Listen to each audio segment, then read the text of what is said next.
இன்றைக்கி தேங்காய் சட்னி செய்ய போகிறேங்க. தேங்காய் துருவல் ஒரு முழி, பச்சை மிளகாய் 10, கொஞ்சம் பொட்டுக்கடலை, கொஞ்சம் இஞ்சி பூண்டு, இதை வச்சு தான் சட்னி அரைக்க போகிறோம். இப்போ தேங்காய் சட்னி மிக்சியில் விட்டு அரைச்சி வச்சாச்சுங்க. இப்போ தாளிச்சு விட்ருவோம்.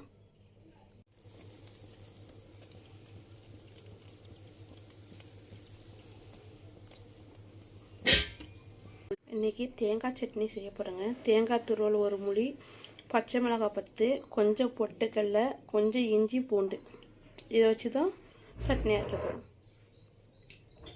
இப்போ தேங்காய் சட்னி மிக்சியில் விட்டு அரைச்சி வச்சாச்சுங்க. இப்போ தாளிச்சு விட்ருவோம்.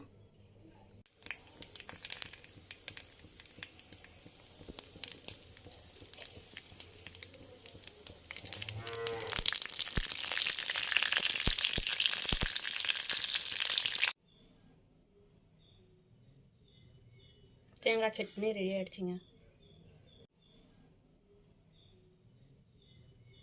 தேங்காய் சட்னி ரெடி ஆகிடுச்சிங்க.